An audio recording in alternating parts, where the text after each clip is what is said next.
नाजरीन, क्या आप जानते हैं कि दिन का एक ऐसा लम्हा होता है जब जमीन पर मांगी गई दुआ सीधी अर्शे इलाही तक पहुंचती है।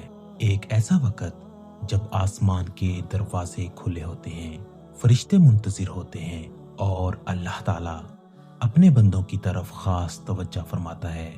अक्सर लोग इस वक्त को आम समझकर गुजार देते हैं, लेकिन जो राज जान लेता है वही दुनिया और आखिरत में कामयाब हो जाता है। आज मैं आपको एक ऐसी अनोखी तस्बीह के बारे में बताने वाला हूँ जो असर के बाद पढ़ी जाए तो जमीन से अर्श तक कबूलियत का सफर तय करती है। आखिर ये तस्बीह क्या है, इसका राज क्या है और इसकी बरकतें क्या हैं? वीडियो के आखिर तक जरूर सुने, क्योंकि हो सकता है ये एक बात आपकी पूरी जिंदगी बदल दे। इस्लाम में हर वक्त की अपनी एक अहमियत है, लेकिन असर के बाद का वक्त खास तौर पर बड़ा नाजुक और कीमती समझा गया है। अहदीस में आता है कि असर की नमाज को जाया करना गोया अपने अहलो अयाल और माल को जाया करने के बराबर है। इस वक्त दिन ढलने लगता है, रोशनी कम होने लगती है और इंसान का दिल भी अक्सर गफलत की तरफ माइल हो जाता है। यही वजह है कि शैतान इस वक्त इंसान को ज्यादा बहकाने की कोशिश करता है, लेकिन जो बंदा इस वक्त अल्लाह की याद में मशगूल हो जाए वो शैतान के वार से महफूज हो जाता है। असर के बाद अगर जुबान जिक्र में मसरूफ हो, दिल आजिज़ी से झुका हो और आंखों में उम्मीद हो तो ऐसी दुआ रद्द नहीं की जाती।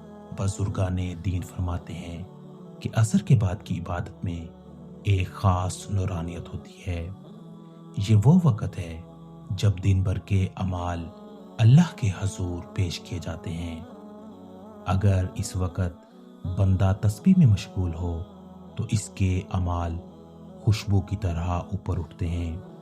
यही वजह है कि औलियाए अल्लाह असर के बाद खास अस्कार और तस्बीहात का एहतमाम करते थे। वो जानते थे कि ये वक्त मामूली नहीं बल्कि कबूलियत का सुनहरी मौका है। आज जिस तस्बीह का जिक्र हम कर रहे हैं वो बज़ाहिर चंद अल्फाज पर मुश्तमिल है, लेकिन इसका वजन आसमानों और जमीन से ज्यादा है। ये तस्बीह अल्लाह की हमद, इसकी पाकीज़गी और इसकी कुदरत का एतराफ़ है। ये वो कलमात हैं जो फरिश्ते भी पढ़ते हैं और जिनसे दिल को सुकून मिलता है। ये तस्बीह असर की नमाज के बाद किबला रुख बैठकर पूरे यकीन और तवज्जो के साथ पढ़ी जाती है। ये तस्बीह सिर्फ अल्फाज नहीं बल्कि एक राब्ता है बंदे और रब के दरमियान। जब इंसान असर के बाद इस तस्बीह को पढ़ता है तो गोया वो ऐलान करता है कि ए अल्लाह, दिन भर की मसरूफियात के बाद मैं तेरे दर पर हाजिर हूँ, अपनी कमजोरियों और गुनाहों के साथ, लेकिन उम्मीद के साथ। इस तस्बीह का सबसे पहला असर दिल पर होता है। दिल जो दिन भर की उलझनों, परेशानियों और वसवसों से बोझिल हो जाता है, वो हल्का महसूस करने लगता है। इंसान के अंदर एक अजीब सा सुकून उतरने लगता है, बेचैनी कम हो जाती है, खौफ दूर होने लगता है और उम्मीद जाग उठती है। बहुत से लोग कहते हैं कि इस तस्बीह के बाद उनकी आंखों से बेइख्तियार आंसू निकल आते हैं, जैसे दिल का बोझ निकल गया हो। दूसरा असर रिस्क पर पड़ता है। जो लोग तंगी, कर्ज या माली परेशानी का शिकार होते हैं, उनके लिए ये तस्बीह अल्लाह की तरफ से एक दरवाजा खोल देती है। ऐसे रास्ते बनते हैं जिनका इंसान ने तसव्वुर भी नहीं किया होता। कोई नया जरिया आमदन, कोई मददगार या कोई रुका हुआ काम अचानक आसान हो जाता है। तीसरा असर दुआ की कबूलियत है। असर के बाद पढ़ी गई ये तस्बीह दुआ के लिए जमीन हमवार कर देती है। बंदा जब तस्बीह के बाद हाथ उठाता है تو اس کے الفاظ میں تاثیر آ جاتی ہے۔ ماں اپنے بچوں کے لیے دعا کرے، بیوی شوہر کے لیے، یا کوئی بندہ اپنی پریشانی کے حل کے لیے، اللہ تعالیٰ اپنے فضل سے قبولیت عطا فرماتا ہے۔ ذرا تصور کریں، ایک بندہ عصر کے بعد تنہائی میں بیٹھا ہے، سورج ڈل رہا ہے، فضا میں خاموشی ہے، اور وہ آہستہ آہستہ یہ تسبیح پڑھ رہا ہے۔ اس کے ہونٹ ہل رہے ہیں، دل کانپ رہا ہے، اور آنکھوں میں امید ہے۔ اسی لمحے عرش پر فرشتے اس بندے کا ذکر کرتے ہیں۔ اللہ تعالیٰ فرماتا ہے، میرے بندے کو دیکھو، دنیا کی مصروفیات چھوڑ کر میری یاد میں آیا ہے، گواہ رہو میں نے اس کی دعا قبول کی۔ یہ وہ لمحہ ہے جہاں انسان کی تقدیر بدل سکتی ہے۔ بیمار کو شفا، پریشان کو سکون، بے اولاد کو اولاد، اور گناہگار کو معافی مل سکتی ہے۔ یہ تسبیح کوئی جادو نہیں، بلکہ اللہ پر مکمل یقین اور بھروسے کا اظہار ہے۔ جو یقین کے ساتھ پڑھتا ہے وہ خالی نہیں لوٹتا۔ عصر کی نماز ادا کرنے کے بعد ممکن ہو تو اپنی جگہ پر بیٹھ جائیں یا کسی پرسکون جگہ کا انتخاب کریں۔ قبلہ رخ بیٹھ کر 3 مرتبہ درود پاک پڑھیں۔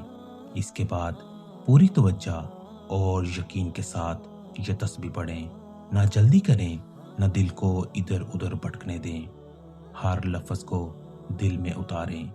تسبیح مکمل کرنے کے بعد اپنے دل کی بات اللہ کے سامنے رکھ دیں۔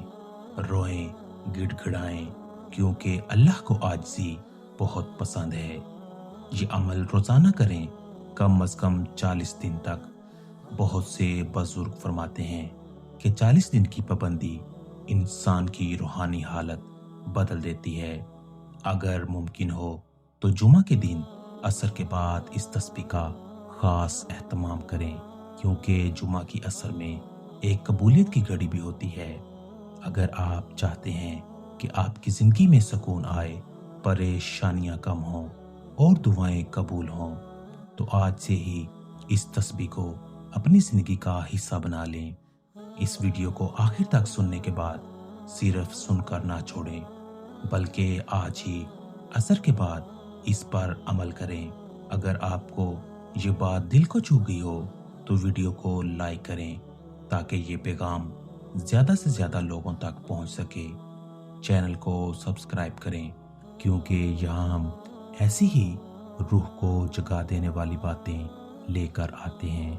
اور کمنٹ میں ضرور لکھیں کہ آپ نے یہ تسبیح شروع کی ہے یا نہیں، تاکہ ہم سب ایک دوسرے کے لیے دعا کر سکیں۔ آخر میں بس یہی دعا ہے کہ اللہ تعالیٰ ہمیں اپنی یاد میں مشغول رہنے کی توفیق عطا فرمائے، ہماری چھوٹی سی کوشش کو قبول فرمائے، اور ہمیں دنیا و آخرت کی کامیابی عطا فرمائے۔ آمین یا رب العالمین۔